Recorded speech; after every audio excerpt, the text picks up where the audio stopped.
रूप से पढ़ेंगे। ठीक है, आपको उम्मीद करता हूँ अच्छे तरीके से दिखाई दे रहा होगा। ठीक है, चलिए। क्यों बिरजू की माँ नाच देखने नहीं जाएगी क्या? बिरजू की माँ शकरकंद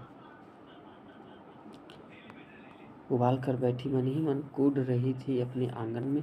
7 साल का लड़का बिरजू शकरकंद के बदले तमाचे खाकर आंगन में लोट पोट कर सारी देह में मिट्टी मल रहा था। चंपिया के सिर भी चुड़ैल मंडरा रही है। आधे आंगन धूप रहते चूक गई सहुआन की दुकान छोआ गुड़ लाने, सो अभी तक नहीं लौटी। दियावादी का बेला हो गई। आज लौटे के जरा बकरे की देह में कुकुरमाची लगी थी, इसलिए बेचारा बागड़ रह कर कूद फाद कर रहा था। बिरजू की माँ बागड़ पर मन का गुस्सा उतारने का बहाना ढूंढ कर निकाल चुकी थी। पिछवाड़े की मिर्ची की फूली गाछ यानी पेड़ बागड़ के सिवा और किसने कलेवा किया होगा। बागड़ को मारने के लिए वह मिट्टी का छोटा ढेला उठा चुकी थी कि पड़ोसी मखनी फुआ की पुकार सुनाई पड़ी। क्यों बिरजू की माँ नाच देखने नहीं जाएगी क्या? बिरजू की माँ के आगे नाथ और पीछे पगार न हो तब न फुआ। अगर गुस्से में पूछी नुकुली बात फुआ की देह में धंस गई और बिरजू की माँ ने हाथ के ढेले को पास ही फेंक दिया। बेचारे बागड़ को कुकुरमाची परेशान कर रही है। आह आह आय आय हर आय आय। बिरजू ने लेटे बागड़ को एक डंडा लगा दिया। बिरजू की माँ की इच्छा हुई कि जाकर उसी डंडे से बिरजू का भूत भगा दे, किंतु नीम के पास खड़ी पनभरनियों की खिलखिलाहट सुनकर रुक गई। बोली, ठहरे, तेरे बप्पा ने बड़ा हथछुट्टा बना दिया है तुझे। ठहर, तेरे बप्पा ने बड़ा हथछुट्टा बना दिया है तुझे, बड़ा हाथ चलता है लोगों पर। ठहर। मखनी फुआ नीम के पास झुकी कमर से घड़ा उतार कर पानी भर कर लौटती पनभरनियों में बिरजू की माँ की बहकी हुई बात का इंसाफ करा रही थी। जरा देखो तो इस बिरजू की माँ को 4 मन पाट जूट का पैसा क्या हुआ? धरती पर पाँव ही नहीं पड़ते। इंसाफ करो, खुद अपने मुंह से 8 दिन पहले से ही गांव की गली गली में बोलती फिरी है। हाँ, इस बार बिरजू के बप्पा ने कहा है बैलगाड़ी पर बिठाकर बलरामपुर का नाच दिखा लाऊंगा। बैल अब अपने घर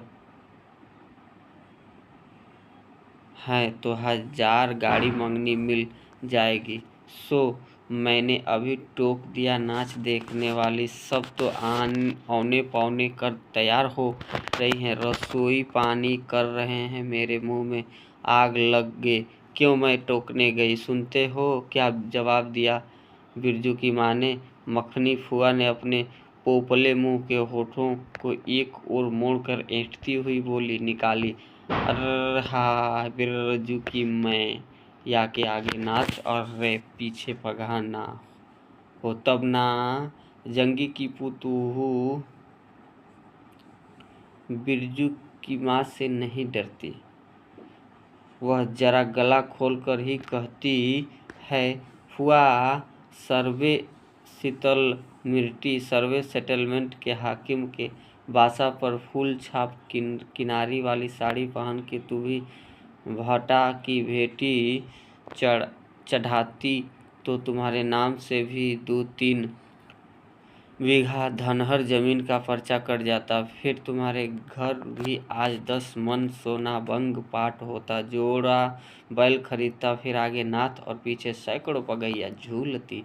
जंगी की पुतोहू मुंहजोर है, रेलवे स्टेशन के पास की लड़की है, 3 ही महीने हुए गौने की नई बहू होकर आई है और सारे कुर्मा टोली की सभी झगड़ालू सासों से एकाध मोर्चा ले चुकी है।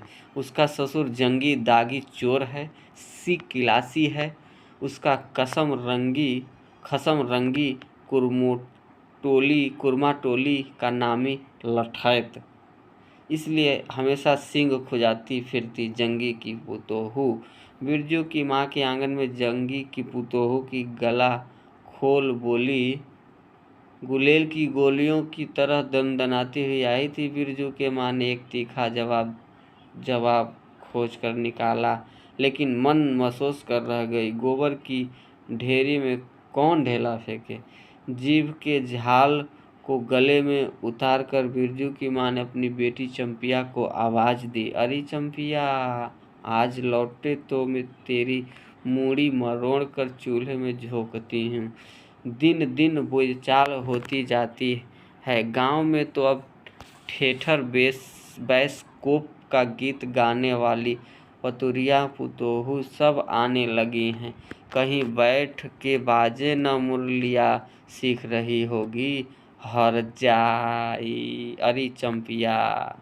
जंगी की पुतोहू ने बिरजू की माँ की बोली का स्वाद लेकर कमर पर घड़े को संभाला और मटक कर बोली, चल दीदिया चल, इस मोहल्ले में लाल पान की बेगम बस्ती है, नहीं जानती? दोपहर दिन और चौपहर रात बिजली की बत्ती भक भक कर जलती है। भक भक बिजली बत्ती की बात सुनकर न जाने क्यों सभी खिलखिलाकर हंस पड़ी। फुआ की टूटी हुई दंत पंक्तियों के बीच से एक मीठी गाली निकली, शैतान की नानी। बिरजू की माँ की ओर आंखों पर मानो किसी ने तेज टार्च की रोशनी डालकर चौंधिया दिया। भक भक बिजली बत्ती। 3 साल पहले सर्वे कैंप के बाद गांव की जलन डाही औरतों ने एक कहानी गढ़ के फैलाई थी।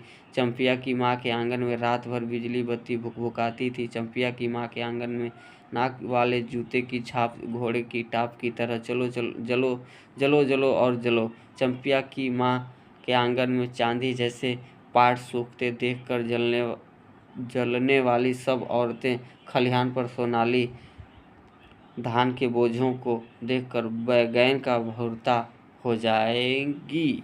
मिट्टी के बर्तन से टपकते हुए छोआ गुड़ को उंगलियों से चाटती हुई चंपिया आई और माँ के तमाचे खाकर चीख पड़ी, मुझे क्यों मारती है? सहुआइन जल्दी सौदा नहीं देती कि नानी? एक सहुआइन की दुकान पर मोती झरते हैं जो झड़ गाड़ कर बैठी हुई थी। बोल, गले पर लात देकर कल्ला तोड़ दूंगी जो फिर कभी माजे न मुरलिया गाते सुना। चाल सीखने जाती है टिशन की छोकरियों से। बिरजू के माई ने चुप होकर अपनी आवाज़ अंदाजी की। उसकी बात जंगी के झोपड़े तक साफ साफ पहुंच गई होगी। बिरजू बीती हुई बातों को भूलकर उठ खड़ा हुआ था और धूल झाड़ते हुए बर्तन से टपकते गुड़ को ललचाई निगाह से देखने लगा था। दीदी के साथ वह भी दुकान जाता तो दीदी उसे भी गुड़ चटाती जरूर। वह शकरकंद के लोभ में रहा और मांगने पर माँ ने शकरकंद के बदले, ए मैया, 1 अंगुली गुड़ दे दे। बिरजू ने तलहथी फैलाई, देना मैया, एक रत्ती क्यों? उठा के बर्तन को फेंक आती हूँ पिछवाड़े में जाके चाटना। नहीं बनेगी मीठी रोटी। मीठी रोटी खाने का मुंह होता है। बिरजू की माँ ने उबले शकरकंद का सूप रोती हुई चंपिया के सामने रखते हुए कहा, बैठ के छिलके उतार, नहीं तो अभी 10 साल की चंपिया जानती है शकरकंद छिलते समय कम से कम 12 बार माँ उसे बाल पकड़कर झकझोरेगी, छोटी छोटी खोट निकाल कर गालियाँ देगी। पाँव फैलाकर क्यों बैठी है उस तरह? चंपिया माँ के गुस्से को जानती है। बिरजू ने इस मौके पर थोड़ी सी खुशामद करके देखा, मैया, मैं भी बैठकर शकरकंद छीलूं? नहीं, माँ ने झिड़की दी। 1 शकरकंद छीलेगा और 3 पेट में जाके सिद्धू की बहू से कहो 1 घंटे के लिए कड़ाही मांग कर ले गई तो फिर लौटाने का नाम नहीं। जा जल्दी। मुंह लटकाकर आंगन से निकलते निकलते बिरजू ने शकरकंद और गुड़ पर निगाहें दौड़ाई। चंपिया ने अपने झबरे केस की ओर से माँ की ओर देखा और नज़र बचाकर चुपके से बिरजू की ओर एक शकरकंद फेंक दिया। बिरजू भागा। सूरज भगवान डूब गए, दिया बत्ती की बेला हो गई। अभी तक गाड़ी। चंपिया बीच में ही बोल उठी, कोएरी टोले में किसी ने गाड़ी नहीं दी मैया। पप्पा बोले माँ से कहना सब ठीक ठाक करके तैयार रहे, मलदहिया टोली के मियाँ जान की गाड़ी लाने जा रहा हूँ। मलदहिया टोली के मियाँ जान की गाड़ी लाने जा रहा हूँ। सुनते ही बिरजू की माँ का चेहरा उतर गया, लगा छाते की कमानी उतर गई। घोड़े से अचानक कोएरी टोले में किसी ने गाड़ी मंगनी नहीं दी, तब मिल चुकी गाड़ी। जब अपने गांव के लोगों की आंख में पानी नहीं तो मलदहिया टोली के मियाँ जान की गाड़ी का क्या भरोसा। न 3 में न 13 में क्या होगा, शकरकंद छीलकर रख दे उठा के, यह मर्द नाच दिखाएगा। बैलगाड़ी पर चढ़कर दिखाने ले जाएगा। चढ़ चुकी बैलगाड़ी पर, देख चुकी जी भर नाच। पैदल जाने वाली सब पहुंचकर पुरानी हो चुकी होंगी। बिरजू छोटी कड़ाही सिर पर औंधा कर वापस आया। देख दीदिया, मलेटरी टोपी, इस पर 10 लाठी मारने पर भी कुछ नहीं होता। चंपिया चुपचाप बैठी रही, कुछ बोली नहीं, जरा सी मुस्कराई भी नहीं। बिरजू ने समझ लिया मैया का गुस्सा अभी उतरा नहीं है पूरे तौर से। मड़ैया के अंदर से बागड़ को बाहर भगाती हुई बिरजू की माँ बड़बड़ाई, कल ही पचकौड़ी कसाई के हलवे हवाले करती हूँ, राकस तुझे हर चीज में मुंह लगाएगा। चंपिया बांध दे बागड़ को, खोल दे गले की घंटी। हमेशा टुनुर टुनुर मुझे जरा नहीं सुहाता है। टुनुर टुनुर सुनते ही बिरजू को सड़क से जाती हुई बैलगाड़ियों की याद आई। अभी बबुआन टोले की गाड़ियां नाच देखने जा रही थी। झुनुर झुनुर बैलों की झुमकी तुमने सुनी? बेसी बक बक मत करो। बागड़ के गले से झुमकी खोलती बोली चंपिया डाल दे चूल्हे में पानी। पापा आवे तो कहना कि अपने उड़न जहाज पर चढ़कर नाच देखे आए।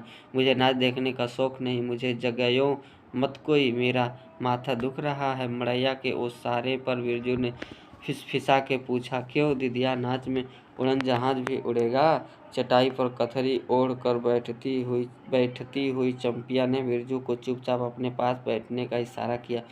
मुफ्त में मार खाएगा बेचारा। बिरजू ने वाहन की कथरी में हिस्सा बटाते हुए चुक्की मुक्की लगाई। जाड़े के समय इस तरह घुटने पर ठुड्डी रख कर चुक्की मुक्की लगाना सीख चुका है वह। उसने चंपिया के कान के पास मुंह ले जाकर कहा, हम लोग नाच देखने नहीं जाएंगे? गांव में एक पंछी भी नहीं है, सब चले गए। चंपिया को तिल भर भी भरोसा नहीं। संझा तारा डूब रहा है, बप्पा अभी तक गाड़ी लेकर नहीं लौटे। 1 महीना पहले से ही मैया कहती थी बलरामपुर के नाच के दिन मीठी रोटी बनेगी, चंपिया छींट की साड़ी पहनेगी, बिरजू पैंट पहनेगा। बैलगाड़ी पर चढ़कर चंपिया की भीगी पलकों पर एक बूंद आंसू आ गया।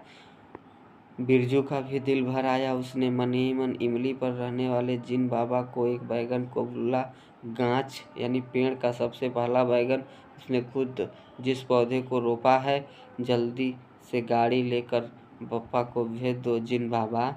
मड़ैया के अंदर बिरजू की माँ चटाई पर पड़ी करवटें ले रही थी। ओह, पहले से ही किसी बात का मंसूबा नहीं बांधना चाहिए किसी को। भगवान ने मंसूबा तोड़ दिया, उसको सबसे पहले भगवान से पूछना है, यह किस चूक का फल दे रहे हो भोला बाबा? अपने जानते उसने किसी देवता पितर की मान मनौती बाकी नहीं रखी। सर्वे के समय जमीन के लिए जितनी मनौतियाँ की थी, ठीक ही तो महावीर जी का रोट तो बाकी है। हाय रे देव, भूल चूक माफ़ करो महावीर बाबा, मनौती दूनी करके चढ़ाएगी। बिरजू की माँ के मन में रह रह कर जंगी की पुतोहू की बातें चुभती है। भक भक बिजली बत्ती, चोरी चमारी करने वाली की बेटी पुतोहू जलेगी नहीं। 5 बीघा जमीन क्या हासिल की है बिरजू के बप्पा ने? गांव की भाई खौकियों की आंखों में किरकिरी पड़ गई है। खेत में पाट लगा देख कर गाँव के लोगों की छाती फटने लगी। धरती फोड़ कर पाट लगा है, बैसाखी बादलों की तरह उमड़ते आ रहे हैं। पाट के पौधे तो अलान तो फलान, इतनी आंखों की धार भला फसल सहे? जहाँ 15 मन पाट होना चाहिए, सिर्फ 10 मन पाट काटा पर तौल के ओजन हुआ भगत के यहाँ। इसमें जलने की क्या बात है भला? बिरजू के बप्पा ने तो पहले ही कुरमा टोली के एक एक आदमी को समझाकर कहा, जिंदगी भर मजदूरी करते रहे जाओगे, सर्वे का समय हो रहा है, लाठी कड़ी करो तो 2-4 बीघे जमीन हासिल कर सकते हो। सो गांव की किसी पुतखौकी का भातार सर्वे के समय बाबू साहेब के खिलाफ खांसा भी नहीं। बिरजू के बप्पा को कम सहना पड़ा। बाबू साहेब गुस्से से सर्कस नाच के बाघ की तरह घुमड़ते रह गए। उनका बड़ा बेटा घर में आग लगाने की धमकी देकर गया। आखिर बाबू साहेब ने अपने सबसे छोटे लड़के को भेजा। बिरजू की माँ को मौसी कह के पुकारा। यह जमीन बाबूजी ने मेरे नाम से खरीदी थी, मेरी पढ़ाई लिखाई उसी जमीन की उपज से चलती है। और भी कितनी बातें खूब मोहना जानता है। उता जरा सा लड़का जमींदार का बेटा है कि? चंपिया, बिरजू सो गया क्या? यहाँ आ जा बिरजू, अंदर तू भी आ। चंपिया, भला आदमी आए तो एक बार आज। बिरजू के साथ चंपिया अंदर चली गई। ढिबरी बुझा दे, बप्पा बुलाए तो जवाब मत देना, खपच्ची गिरा दे। भला आदमी रे भला आदमी, मुंह देखो जरा इस मर्द का। बिरजू की माँ दिन रात मंजा न देती रहती तो ले चुके थे जमीन।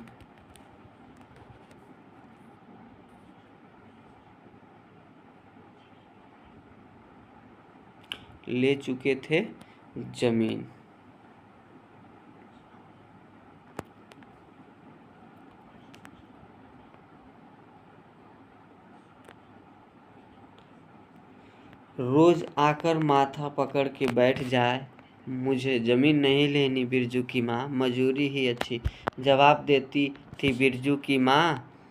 और खूब सोच समझ के छोड़ दो। जब तुम्हारा कलेजा ही स्थिर नहीं होता तो क्या होगा?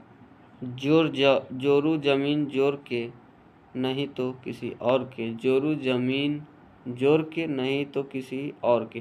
बिरजू के बाप पर बहुत तेजी से गुस्सा चढ़ता ही जाता है। बिरजू की माँ का भाग ही खराब है जो ऐसा गोबर गणेश घर वाला उसे मिला। कौन सा शौक मौज दिया है उसके मर्द ने। कोल्हू के बैल की तरह खट कर सारी उम्र काट दी इसके यहाँ। कभी एक पैसे की जलेबी भी लाकर दी है उसके खसम ने। पाट का दाम भगत के यहाँ से लेकर बाहर पैल हट्टा चले गए। बिरजू की माँ को एक बार नमरी लोट देखने भी नहीं दिया आँख से। बैल खरीद लाए, उसी दिन से गांव में ढिढोरा पीटने लगे। बिरजू की माँ इस बार बैलगाड़ी पर चढ़कर जाएगी नाच देखने। दूसरे की गाड़ी के भरोसे नाच दिखाएगा। अंत में उसे अपने आप पर क्रोध हो आया। वह खुद भी कुछ कम नहीं। हरिकेश